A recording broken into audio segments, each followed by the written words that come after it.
Yo, what is up, you guys? Hope y'all been partying like every day. It's your birthday because we got another one for y'all today. My bad. I had to check to make sure the light was off because it makes the lighting a little weird in here. But I hope you guys have been doing absolutely fantastic today. I know I have. You want to know why? Bro, I feel like a broken record. I feel y'all are gonna get annoyed with me because y'all been mother fluffing killing it, bro. We are already almost at 2.4K subs, y'all. Y'all been going crazy with the views this week. Y'all been going crazy with the love, crazy with the help. And no, I really appreciate it. Like I said, bro, my videos would be nothing without y'all. You know what I'm saying? I would just be putting them out and they would just be sitting there like chips collecting dust. You know what I'm saying? Like Fritos in the bottom of the bag. So I appreciate you guys. And without further ado, you know what I'm saying? Since y'all have been doing good, which makes the brain happy, I was like, why don't we watch a video that deals with brains? So we got scientists spent 14 months in Antarctica. That's what has happened. That's what has happened to their brains. It used to be thought that the bigger the brain, the smarter the person. But the brain of Albert Einstein weighed only about 1.2 kilograms. They weighed his brain? Pounds, which is less than average. By contrast, the person who had the largest recorded brain at 2.85 kilograms or 6.28 pounds was diagnosed with delayed development. This most mysterious of human organs never stops surprising, and researchers never stop searching for the people with boundaries smaller of what brains the are human smarter? brain is capable of. So, how might long-term exposure to extreme conditions of isolation and low temperatures affect an adult's brain and even their entire body? 8 scientists and 1 cook who participated in an Antarctic expedition have firsthand knowledge of these. Hey man, I would love to go to Antarctica one day or somewhere like that has the northern lights. Bro, y'all can't tell me that the northern lights would not be so fun to see. You know what I'm saying? I think that'd be awesome. You know, like scenery type of G. Effects. Not for everybody. 5 men and 4 women spent 14 months at a German research station called Neumayer III. They went almost completely without personal space and contacts with the outside world. Oh, man. This social isolation and monotonous environment is the closest thing on Earth to what a space explorer on a long mission might experience. It's very exciting to see the white desert at the beginning, but then it's always the same, says physiologist Alexander Stan. He started his investigation. Nah, bro, I can wake up to that every day, bro. It's just so beautiful, you know what I'm saying? Like, I think Antarctica would be awesome to wake up. You mind sunrise, bro, off the ice and I mean, I could do without the cold, you know what I'm saying? Maybe if there was a 5-star resort in Antarctica, everybody would be in Antarctica for a little bit, but... Well, at the Charité Universitätsmedizin I know that bit expensive. In cooperation with Professor Charité Dr. Simon Kuhn of the Max Planck gotta Institute be for money. Human Development, they agreed to determine whether an Antarctic expedition had an impact on the structure and functioning of the human brain. Animal studies had revealed that similar conditions can harm the hippocampus, a brain area crucial for memory and navigation. Rats are better at learning when the animals are housed with companions or in an enriched environment than when alone or in a bare, empty cage. But whether this was true for a human's brain was unknown. Other scientists joined the group in the summer. However, before that, the team had to survive alone in the long darkness of the polar winter, with temperatures of minus 50 degrees Celsius. Wait, Celsius? I'm trying to think. What would that be in normal temperature? That still would be cold. You know what I'm saying? I don't know what it is, but negative 50, anything is going to be cold, so... That's minus 58 Fahrenheit when evacuation Appreciate and you, brother. deliveries of food and equipment are minus 58 Fahrenheit? That bit is cold. impossible. Before, during, and after their mission, the participants completed computer-based tests evaluating concentration, memory, cognitive reaction time, and spatial thinking. Regular blood tests were carried out to measure levels of the brain-derived neurotrophic factor, or BDNF, a protein responsible for promoting the growth of nerve cells and synapses in the brain. The researchers used magnetic resonance imaging to determine changes in brain volume. Holy moly, bro. I really gotta focus, y'all. This is saying big words and all that stuff with the brain and all that. All right, bro. I'm gonna tighten up. I might not talk that much, you know what I'm saying? We really gotta focus. We got the DLPFC, the OFC. You know what I'm saying? I thought that bitch say KFC, made me hungry. All right. But, and then PHG, man. Specifically in the hippocampus in 8 of the participants. It's only the hippocampus that supports the growth of new neurons. A group of 9 control participants matched for age and gender to the others, and who didn't stay at the station underwent identical tests. Measurements on the Polar Explorers revealed changes in the hippocampus area called the dentate gyrus, which volume was 7.2% smaller Is that good or on bad? average compared to the analogous area in the control group. This shrinkage correlated with the results of the cognition tests, which showed effects on both spatial abilities and selective attention, which is necessary to ignore irrelevant information. Repeated testing is normally associated with improvements in test results. The learning effect, however, was reduced in the participants who underwent the tests. Those changes were also associated with a drop in... So, what? Bruh.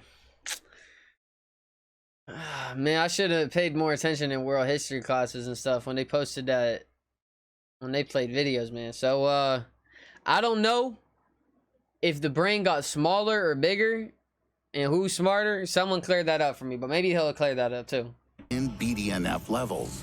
The hippocampus is highly vulnerable to stressors like isolation, Stan says. But it's also very responsive to stimulation that comes from social interactions and a variety of landscapes to explore.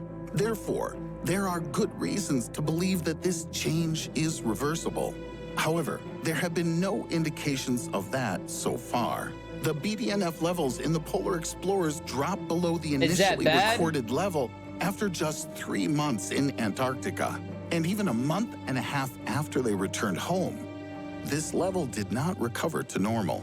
The good news is that the brain can perfectly adapt by compensating for the loss of even a significant chunk of it. Neuroscientists from the California Institute of Technology, or Caltech, examined 6 Caltech, I know they smart. 20 and 30 years old who had had half of their brain removed. I should have read the requirements before watching this video, bro. They should have a thing like, you got to be this smart to play this video. You know what I'm saying? Due to severe epilepsy. Their brain activity was in many respects similar to the brain functioning of healthy people, since the remaining half of their brains compensated for the loss of the missing half's computing resources. Given the small number of participants, these results should be viewed with caution. Still, it may be concluded, and this is supported by initial findings in rodents, that extreme environmental conditions can have an adverse effect on the brain.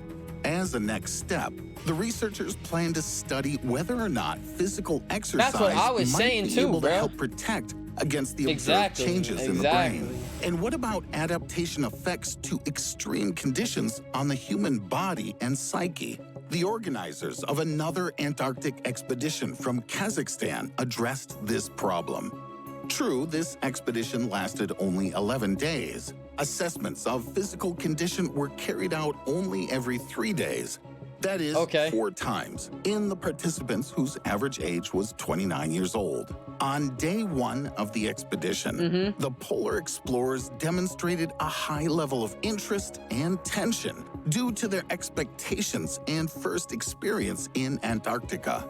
Then, their interest dropped due to the monotonous landscape and repetitious daytime activities. But the tension contributed to their being mobile, thus helping to quickly involve their bodies in adapting to the environment. The peak of adaptation occurred on day 4, when there was a jump in blood pressure due to adaptation of their cardiovascular systems and their psycho-emotional state. What does that mean, bro? These indicators steadily declined. Their heart rates decreased sharply and remained at that level for the rest of the period of their stay, with the frequency of their breaths decreasing at a constant and consistent rate. Their emotional state began to improve upon that turning point, and towards the end of the expedition, it approached the previous maximum value that had been recorded on day 1. So that means it is better. Their brains got better in Antarctica, right? So maybe we should go to Antarctica and we'll be smarter, bro. From day 5, when cold, wind, physical activities for 8 to 10 hours a day, and 2 meals per day became routine. Oh my, bro, throw some ramen in that muff. Bro, that shit looks so good, man. I'm so hungry right now. My stomach's literally growling. Oh my God, bro. Look at how good that looks. Let me tighten up. The crew members' indicators stabilized. It was crucial during this critical period to establish a favorable atmosphere within the group between the people who didn't know each other. But this task turned out to be the most difficult. Relative comfort in communication was achieved only on the last day of the expedition, when the team reached the South Pole. And if the mission had continued, the psychological indicators could have gotten even worse. Oh, and what are the effects of cold and loneliness? So bad? Animal tests demonstrated that rodents became aggressive. Exposed to a constant fear, they showed an inadequate response to threats if isolated for at least 2 weeks. This state is accompanied by accumulation of tachykinine peptides in the rodent's brain. When experimenters blocked these peptides, no negative effect of isolation on the rodent's psyche could be detected.